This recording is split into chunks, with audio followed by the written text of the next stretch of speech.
سلام زخبركم تخاتلتي يار تي في نحجي ابز التدالوه على توزيناتات لعلوي حلافي تكال سدتنياتات ودو حورات هاجرات ايرتراويان سدتنياتات اب تግራይ يقتلون يچويون كمون بحيلي ناب ايرترا يوسدو الله بزبل صبصاب ازي شغل كمزلو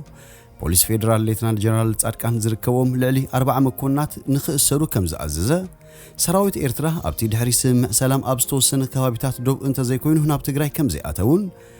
ናይ ዓረብ ኢማራት ሰባልቦ ነፈርቲ ኣብ ኩናት ክልል ትግራይ ተሳትፈን ዝብል መረዳእታ ከም ዘይብሉ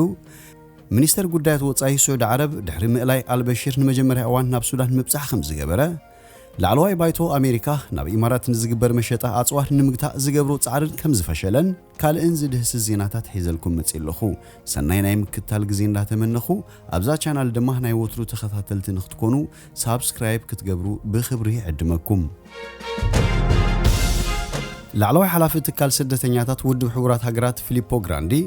ኤርትራውያን ስደተኛታት ኣብ ትግራይ ይቅተሉን ይጭወዩን ከምውን በኃይል ናብ ኤርትራ ይወሰዱ አሉ ብዝብል ጸብጻብ ኣዝዩ ተሻቂሉ ከም ዘሎ አፍሊጡ እዚ ተግባራት እንተ ተረጋጊጹ ኣብ ገህሰት ዓለም ለኻው ሕግ ክኸውን እዩ ክብል አጠንቂቁ ሕቡራት ሃገራት ኣብተን 4 ኣብ ትግራይ ዝርከባ ማዕስከራት ስደተኛታት አንቃፍ ዘይብሉ ፍቃድ ክወሃቦ ሓቲቱሎ መንግስቲ ኢትዮጵያ ነቶም ማዕስከራት ስደተኛታት ትግራይ ሃዲሞም ናብ ካለ ከባቢታት ኢትዮጵያ ዝተንቀሳቀሱ ኤርትራውያን ስደተኛታት ናብቲ ዝነበሩ ማዕስከራት ይመልሶም ምህላው ድሕሪ ምግላጹ ትካል ስደተኛታት ሕቡራት ሃገራት ነቲ ስጉምቲ ብምንቃፍ ፍጹም ተቐባልነት የብሉን ክብል ገሊጹዎሎ መንግስቲ ኢትዮጵያ ተማለ ዓርቢያ ብዘውጾ መግለጺ እቲ ዝካየድ ዝነበረ ኩናት ስለዘብቃን ነቶም ስደተኛታት በቀጥታ ኣብ ሓደጋ ዘእቱ ብዘይ ምዃኑን ነቶም ስደተኛታት ብሆስ መንገዲ ነና ማዕስከሩም ከም ዝመልሶም ሓቢሩ አፈኛ ትካል ስደተኛታት ሕቡራት ሃገራት ዳና ሁጁስ እቶም ኤርትራውያን ስደተኛታት ኣብ ትግራይን ዘሰንብድ ሓደጋ ተቃለኢና ነርና ይብሉ ብምህላዎም ካብቲ ክልል ወጻኢውን እንተኾነ ውሕስነትን ሓገዝን ክግበረሎም ዕድል ክወሃቦም ኣለዎ ክብል ተዛሪቡ መንግስቲ ኢትዮጵያ ብዙሓት ጊጋ ሕብሪታ ዘለዎም ስደተኛታት ብዘይሕጋዊ መንገዲ ካብ ማዕስከራት ስደተኛታት ማይ ዓይንን ዓዲ ሓርሽን ተበጊሶም ናብ አዲስ አበባ ከም ዝኣተው ትማሊ ኣብ ዝወጹ መግለጺ ጠቂሱ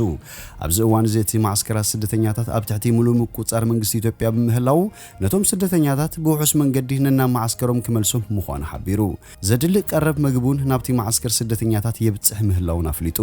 ትማሊ ማዕከን ዜና ሮይተርስ ኣብ አዲስ አበባ ካብ ዝርከቡ ስደተኛታት ርጉጽ ስልኪ ከም ዝተቀበለ ገሊጹ እቶም ስደተኛታት ብአውቶቡሳት ናብ ክልል ትግራይ ከም ዝምለሱ ከም ዝተነገሮምን እንተኾነ ናብ ኤርትራ ከይወሰዱ ፍርሒ ከም ዘለዎም ሓቢሮም መንግስቲ አሜሪካ ኤርትራ ሰራዊት ኣብ ክልል ትግራይ ኣኣትያ ክብል ይኸሳ መንግስቲ ኢትዮጵያን ኤርትራን ግን ነዚ ክሲ ይነጽጎ ላዕለዋይ ሓላፊ ትካል ስደተኛታት ውድብ ሕቡራት ሃገራት ፊሊፕ ግራንዲ ንልዕሊ ሓደ ወርሒ ዝኸውን ምስቶም ኣብ ማዕስከራት ዘለዉ ስደተኛታት ርክብ ከም ዘይብሎም ገሊጹ ግራንዲ መንግስቲ ኢትዮጵያ ኣብ ልዕሊ ስደተኛታት ዝወስዱ ሓላፍነትን ዓለም ለኻዊ ሕግን ክኽበሩን ተማሓጺኑ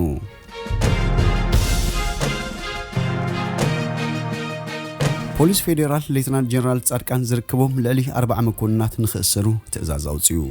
ፖሊስ ፌደራል ኣብ ትግራይ ንሰራዊት ምክልኻልን ኣባላት ፖሊስን ዓፊኖም ብምባል ብክሕደት ሃገር ንዝጠርጠሮም ልዕሊ 40 ኣብ ሓይሊ ኣየር ኢትዮጵያ ሓይልታት ምክልኻልን ፖሊስን ዘገልግሉ ዝነበሩ ላዕለዎት መኮንናት ንኽእሰሩ ኣዚዙ ካብቶም ናይ ማእሰርቲ መእዘዚ ዝወጾም ላዕለዎት መኮንናት ኢታማጆር ሹም ሓይልታት ምክልኻል ኢትዮጵያ ነበር ሜጀር ጀነራል ጻድቃን ገብረትንሳኤ ከም ዝርከቦም ፖሊስ መንግስቲ ፌደራል ኣፍሊጡ ብተወሳኺ ኮሎኔል በርሀ ወልደ ሚካኤል ኮሚሽነር ይሕደጎስ ስዩምን ካልኦትን ነቲ ብ4 ጥቅምቲ 2020 ኣብ ክልል ትግራይ ኣብ ልዕሊ ሰራዊት ምክልኻልን ፌደራልን ፖሊስ ዝተኻየደ ዓፈና ከም ዘወሃሃዱን ከም ዝመርሑን ብምርመራ ከም ዝተረጋገጸ ፌደራል ፖሊስ ገሊጹ እቶም ካብ ሰራዊት ብጥሮታ ዝተፋነውን ላዕለዎት መኮንናት ነበር ኣብ ልዕሊ ሃገር መጥቃዕቲ ክፍጽሙ ስለዝሓለሉን ስለዝተሳተፉን ክእሰሩ መልእኽቲ ከም ዘመሓላለፈ እቲ መግለጺ ሓቢሩ ፌደራል ፖሊስ ነቶም ሕጂ ንኽእሰሩ ዝተወሰነሎምን ካልኦት ጥርጡራትን ንምሓዝ ጉጅለ መርማሪ ገበንን ኮማንዶን ተፍትሽን ምክያድ ናብ መቐለ ከም ዝተበገሱን እቲ ውጽኢት ከም ዝሕብር ገሊጹ ፌደራል ፖሊስ ቅድሚ ሕጂውን ነ76 ጀነራላት ላዕለዎትን ታሕተዎትን ወታደራዊ መኮንናት ምስ ህወሓት ብምትሕባር ሃገራዊ ክሕደት ፈጺሞም ብዝብል ጥርጠራ ናይ ማእሰርቲ ትእዛዝ ከም ዘውጽእ ዝዝከር እዩ بيناو مرجع كل تجري نتي أمونجو منجستات فيرالن كل تجرين ناور حزقتله زي مردان أقاريدو نحد حدهم أفلتوه تنفافي قومي متسنيحهم سافجي أب تحتي كوتر زوالو ناي بوليسن طور سراويتن مكونات كم زلون كمون أفو قبائه بيت مخري فيدريشن نبر ويزرو كيرا إبراهيمن مكتل رسم محدار كل تجري نبر دكتور عبدالله سالم باليما يركبهم ودايتهم أبالات بوليسن ناي سراويتن مكوناتن ببيت فردي يرقم هلاو كتل رسم محدار نبر دكتور عبدالله سالم باليماون تمالين مجمع أجزيه نبيت فردي زغربن بوليس توسخي ناي مرمرا غزي كم زحاتتن تفليتو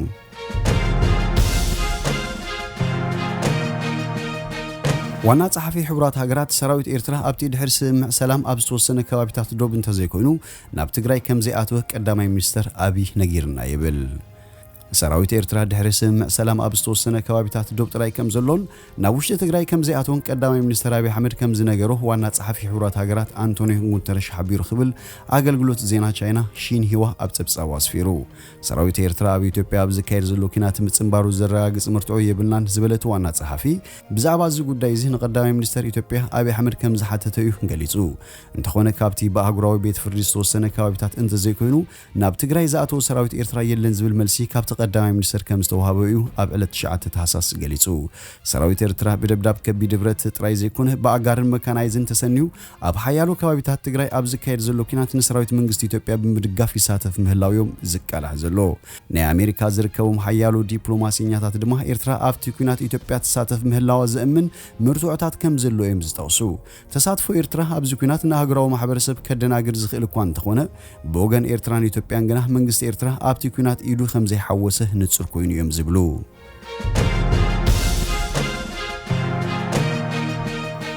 ናይ ዓረብ ኢማራት ሰብ አልቦ ነፈርቲ ኣብ ኩናት ክልል ትግራይ ተሳቲፈን ዝብል መረዳእታ የብለን ክብል ተንተንቲ ይገልጹ ኣብ ኤርትራ ወደብ ዓሰብ ናይ ዓረብ ኢማራት ድሮን ማለት ሰብ አልቦ ነፈርቲ ኣለዋ ግን ኣብ ኩናት ክልል ትግራይ ተሳቲፈን ዝብል መረዳእታ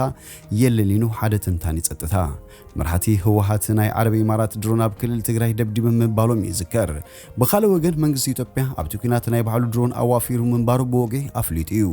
ዊምዝ ዊምበርግ ኣብ ፓክስ ዝተባሃለ ብዛዕባ ወታደራዊ ቴክኖሎጂ ዘጽንዕ ትካል ዳይሬክተር ፕሮጀክት ሰብኣዊ ፍታሕ ኣጽዋርዩ ብናይ ኣሜሪካ ፕላንት ላብ ድሮን ማለት ሰብ አልቦ ነፈርቲ ኣብ ኤርትራ ወደብ ዓሰብ ከም ዘለዋ ይግለጽ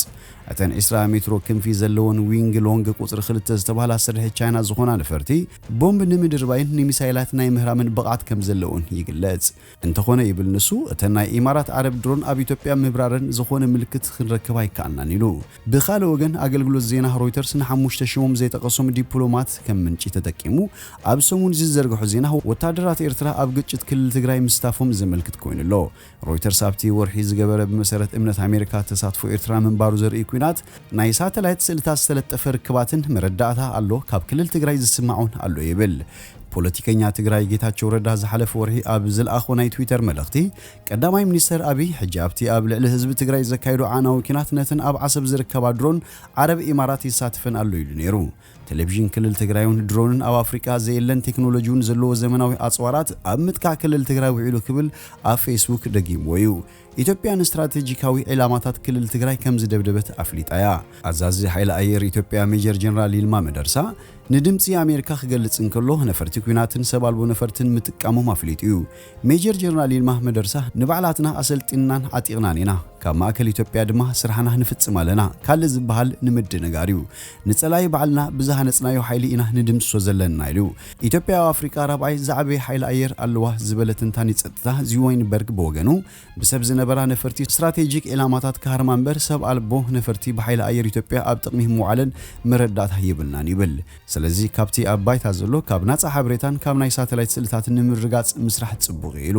ሰሜናዊ እዚ ስለ ዝተጠቕዐ እቲ ኩናት ኣብ ልዕሊ ገለ መራሕቲ ህዝባዊ ወያነ ሓርነት ትግራይ ዝተወሰደ ስጉምቲ ይብል ህወሓት ድማ ኣብ ልዕሊ ትግራይ ዝካየድ ውግእ ብምባል ሓይልታት ውግኦም ከም ዝቐጽሉ ኣፍሊጦም እዩ ኣብ ግጭት ትግራይ ዝኾነ ካብ ወጻኢ ዝኣቱ ናይ ድሮን ጣልቃ ብሃገራውያን ተዓዘብቲ ከይተረኣየ ክሓልፍ ዘይመስል ኢሉሎ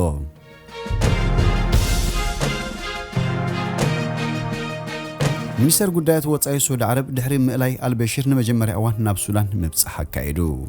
ሚኒስተር ጉዳያት ወጻኢ ፋይሰን ቢን ፋርሃን አል ስዑድ ዝመርሖ ላዕለዋይ ልኡኽ ንግስነት ስዑዲ ዓረብ ኣብ ሱዳን ምብጻሕ አካይዱ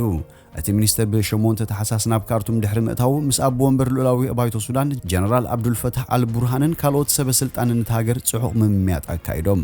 ካብቲ ዘካይዶም ሚጥ ምስ ሱዳን ተጀሚሩ ዝነበረ ስምዓት ጸጥታዊ ኩነታት ቀይ ባሕርን ዞባ ቀርኒ አፍሪካን ከምኡን ጉዳያት ዞባ ወሽመጥ ምዃኑ ሓቢሩ ኣብ ልዕሊ እዚ ድሕሪ ምእላይ ምምሕዳር ትራምፕ ዝህሉ ሓድሽ ፖሊሲ ዝምድናታት ምምስራት ዝምድና ምስ እስራኤልን ዝብሉ ነጥብታቱን ካብ ዝተላዕሉ ነጥብታት ምዃኖም ዲፕሎማሲኛታት ኣሚቶም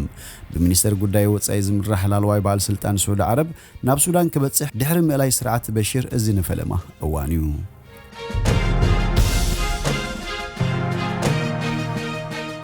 ላዕለዋይ ባይቶ ኣሜሪካ ናብ ኢማራት ንዝግበር መሸጣ ኣጽዋር ንምግታእ ዝገበሮ ጻዕሪ ፈሺሉ بريزيدنت حورات منغستات أمريكا نتي 32 بليون دولار زواجوه نإمارات عرب زجبر مشتا صور دون مبال بالعلواي بايتو أمريكا نزو سرسقومتي بمثل دمسي فيتو ودك جبرو يلو دهر مفرحو العلواي بايتو نايت هاجر بتشعة تحساس نتي ناي مشتا مدف بعبلا دمسي تدقيفو أزمس إمارات زجبر نايات صور مشتا مسنا بنبور زمله زلون زمدنا إسرائيل إماراتن كم زد تأساسر زجلس كوينو زي قبل العلواي بايتو حورات منغستات أمريكا نتي مشتا صور دون مبال أبستج كتعات نتي مشت أو سنة دون مبال زخيل بزح دمسي أي رخبان نتي دمسي مثل نمس عركل تسيسه دمسي أولات العلواي بايتو زد اللي زنبرة دقفت نايتيا منجو حبرات منقصات أمريكان إمارات زجبر مشت أصوار إمارات أما أكلاي مبرق أجر داسيت هاجر نحبرات منقصات أمريكان زخونتهم زجلسو نتي مشت أساس عررو إمارات أبتي زخف سبعوي حدقات بايلو أب ودب حبرات هاجرات زجلت كونات يمن زنبرات راب منكاف نتي مشت أساس عررو إمارات أبتي زخف سبعوي حدقات بايلو أبو دو حبرات هاجرات زجلت كونات يمن زنبرات راب منكاف